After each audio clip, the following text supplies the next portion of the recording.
영독 12강의 8번 지문 듣기를 먼저 들어보겠습니다. Exercise 8. Before you even think about the ploys you may encounter in a negotiation and the tactics you may need to use to counter those ploys and to achieve your negotiation objectives, you need to know who and what you're up against. Negotiations are 60% planning and preparation, 20% negotiating, and 20% timing. So making the investment in understanding your worthy adversary, the vendor, is a clear choice. While adversary may be a strong term in this era of win-win, no matter how much you spin it, vendors definitely have competing objectives with contract professionals such as yourself. Vendors want to maximize revenue, and you only want to pay a fair price. Vendors want to minimize their risk under a contract, and you want the vendor to bear a reasonable amount of the risk. Vendors want to be flexible, and you want commitments in writing. And that's just a few of the conflicting goals. 12강의 8번 지문 문법 분석 들어갑니다. 첫 번째 줄에 보면 중간에 the ploy, 책략이라는 단어, 어려운 단어죠. 책략, 각주에 있습니다. encounter이 우연히 마주치다, 만나다는 뜻이니까 뒤에 목적 없죠. 타동사로서. 그래서 책략이 선행사고 목적격 관계대명사 위치가 생략되었고, 첫 줄 뒤에 보면 the tactics, 원래는 전술이라는 뜻으로 많이 써 있는데 전략으로 해석해도 무방합니다. 역시 선행사가 되고 use라는 타동사의 목적어 빠져나온 구조죠. 그리고 to counter and to achieve, 병렬이죠. to 부정사끼리 병렬. counter는 대응하다라는 타동사입니다. achieve는 달성하다라는 타동사고, 두 개의 부정사가 뭐뭐 하기 위하여라는 뜻으로서 병렬 구조. 다음 세 번째 줄에 know는 뭐뭐를 알고 있다는 타동사죠. 뒤에 who and what you are up against라는 간접 의문문이 목적어 역할합니다. 그래서 be up against는 뭐뭐를 상대하다는 뜻이죠. 이것의 목적어가 who and what인데 who는 whom이 who로 바뀐 거라고 생각하시면 돼요. 원어민들은 whom도 쓰고 who도 씁니다. 당신이 누구를 그리고 무엇을 상대하고 있는지를 알 필요가 있다, 이런 뜻이거든요. 다음 네 번째 줄에 중간에 making이라는 단어 보이죠? ing로 출발하는 동명사 주어입니다. 동명사 주어이기 때문에 이 making에 대한 동사가 is입니다. is. 이렇게 연결되죠. 그리고 make 다음에 the investment가 투자라는 목적어가 나와 있죠. 그리고 in understand, in ing, 이해하는 데 있어서 understand라는 단어가 타동사이기 때문에 이것의 목적어는 your worthy adversary, 즉 상대란 뜻입니다. 여러분의 worthy는 훌륭한, 가치가 있는 훌륭한 적수를 이해하는 데, 이런 뜻입니다. 요 adversary와 동의어는 밑에 여기 정리해놨어요. opponent, 적수 상대, antagonist, 적수 상대자, 경쟁자라고 정리해놨으니까 다 외워줘야 됩니다. 수능에 필요한 단어이기 때문에. 그래서 making이 동명사조고 is가 단수입니다. 동사. 그 다음 줄에 no matter how 나오죠. no matter how는 however를 풀어 쓴 건데 양보 부사절을 유도할 때 씁니다. 부사죠, 자체가. 그래서 much라는 부사를 수식하죠. 그런 spin은 각주에는 그럴듯하게 표현하던데 원래는 장황하게 이야기를 하다는 뜻입니다. 그래서 그것을 네가 장황하게 이야기한다 하더라도, 그럴듯하게 표현한다 하더라도 이렇게 해석하는데요. 양보 부사절로. 그 다음에 competing object는 상충하는, 우리 경쟁하는 것도 있지만 상충하는 목표. 이 competing object와 마찬가지로 맨 밑에 conflicting goals, 같은 의미죠. competing과 conflicting은 같은 의미로 해석하세요. 상충하는. 서체에는 like 개념이고, want는 to 부정사 쓰죠. want to pay, want to maximize, want to minimize 합니다. maximize와 minimize 반대 의미로 대조적으로 쓰였고, want the vendor to bear, 4번의 의미가 틀렸죠. avoid 피하던데 bear은 부담하다 뜻으로서 정답이 됩니다. 그래서 want 플러스 목적어 다음에 목적격 보호가 to 부정사가 됩니다. 그리고 want to 부정사에서 형용사를 부정사로 만들려면 be가 필요하니까 want to be flexible. 융통성이 있기를 원한다. 이런 뜻이죠. 밑줄 5번은 commitment는 약속이라는 뜻으로 해석하시면 되고 마지막에 conflicting goals는 역시 상충하는 목표들 이렇게 해석하시면 됩니다. 이렇게 해서 짧은 시간 동안에 문법을 간략하게 살펴봤고 해석으로 넘어가겠습니다.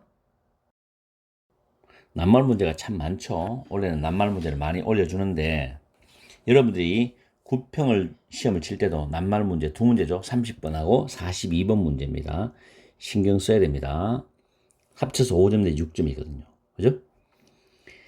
첫 번째 줄에 U2번 여러분은 in a negotiation 협상에서죠. 협상에서 여러분이 우연하게 마주칠 수 있는 the ploys 그 책략에 대해서 생각하기 이전에 그리고 여러분이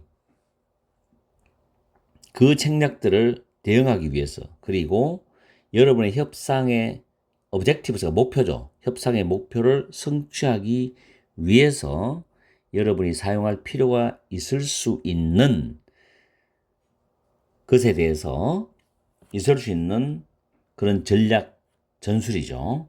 그 전술에 대해서 생각하기 이전에 이런 뜻입니다. 그죠? 여러분은 여기서 이제 before부터 여기까지가 뭐하기 이전에라는 부사절의 내용입니다. 그럼 실질적인 주절은 지금 나오죠. 여기서부터. You need to know니까 여러분은 알 필요가 있다. 알아야 된다. 필자의 강한 주장이죠. 뭘 알아야 되느냐. Who and what you are up against. 여러분이 누구를 지금 상대하고 있고 협상에서 무엇을 협상하는지를 알아야 된다는 겁니다. 그래야만 협상을 잘해가지고 내가 얻는 이익을 얻어낼 수 있죠. 내 목표를. 그러려면 준비를 해야 되잖아. 그래서 그 다음 문장에 협상들은 60%의 계획과 준비, 20%의 negotiation, 협상, 그리고 20%의 타이밍으로 이루어져 있답니다. 그래서 making the investment in understanding your worldly adversary, the vendor인데 여러분의 훌륭한 적인 그런 매도인, 상대겠죠. 여러분의 훌륭한 상대인 매도인, 즉 어떤 물건이나 건물이나 뭘 파는 사람들을 말하죠. 이런 사람들을 이해하는 데 있어서 여러분이 그 투자를 하는 것은 분명한 선택이라는 겁니다. 그럼 내가 협상에서 이기려면 투자를 해야 된다는 이야기죠. While adversary, 그 상대라는 단어가 may be a strong term in this era of win-win. 현재의 win-win 시대에서는 강한 용어일 수도 있지만 여러분이 그 상대라는 용어, is은 adversary입니다. 그 상대라는 그 용어를 아무리 많이 그럴듯하게 표현을 한다 하더라도 매도인들은 명백히 분명히 상충하는 목표를 가진다고. 계약 전문가들과 여러분 자신과 같은 계약 전문가들과 상충하는 목표들을 가지고 있다는 거죠. 그러니까 협상을 잘해야 된다는 거지. 됐죠? 여기까지는 1, 2, 3번 무리 없이 쭉 따라올 수 있습니다. 해석만 정확히 하면 여러분 정도의 어떤 수준의 지적 수준 가지고는 충분히 이해돼요. 그 다음에 매도인들은 수익을, revenue는 수익이죠. 자기들이 팔아가지고 돈을 남겨야 되니까 수익을 극대화하기를 원하죠. 당연한 이야기. 그리고 상대방도 협상에 응하는 매수인이겠죠. 이런 여러분은 다만 fair price는 정당한 가격입니다. 협상하는 그 목표물에 대해서 정당한 가격을 지불하기를 원해요. 그렇죠. 나는 정당한 가격을 주고 협상에서 나 이기길 바라고 상대방은 내한테 더 받으려고 하고. 매도인들은 최소화하기를 원하죠. 그들의 위험을. under a contract입니다. 계약서에 따라서 그들의 위험을 최소화하기를 원해. 그리고 여러분은 그 매도인이 합당한 합리적인 양의 어떤 위험을 부담하기를 원한다고. 그 사람이 이 정도는 감수해야 된다. 그러기를 원한다는 거지. 매도인들은 want to be flexible, 융통성이 있기를 원해요. 그리고 여러분은 서면으로 된 약속을 원한다. 왜? 서면으로 딱 작성해버리면 그걸 끝이야. 그걸 지켜야 되거든. 서로 입장이 다르죠. 그리고 그것이 just 단지 conflicting goals, 상충하는 목표들 중에 몇 가지입니다. 몇 가지에 불과합니다. 라고 이야기를 마무리하고 있어요. 그렇게 어려운 질문 아니죠. 수능이라고 무조건 어려운 질문이 나오는 게 아니라 여러분의 독해력을 테스트할 수 있는 수준의 질문이 나온다고 보시면 됩니다. 자, 전체적인 요약을 간단히 보면 도입 부분 첫 번째, 두 번째 문장에서는 협상할 때 상대를 알아야 될 필요성을 말해요. 협상에서 가장 우선적으로 상대를 알아야 될 필요가 있다는 걸 첫 번째 문장과 두 번째 문장에서 해줬고, 그 다음 세 번째 문장부터 이제 본격적인 전개 문장인데 매도인의 목표에 대한 이야기를 합니다. 매도인은 계약 전문가들과 상충하는 목표를 갖고 있다는 거죠.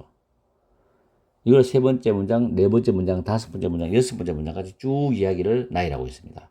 그리고 마지막 일곱 번째 문장에서 서로 상충하는 목표, 그것은 일부에 불과하단 말로 마무리를 짓고 있습니다. 됐죠? 괜찮은 지문, 난이도 중, 상, 요 정도 또는 실력 있는 학생들한테 중간 정도 되기 때문에 잘 독해를 해서 여러분 걸로 만들어주세요. 무조건 정확한 배경 지식이 많이 들어가면 여러분한테 유리합니다. 구평수능에서도.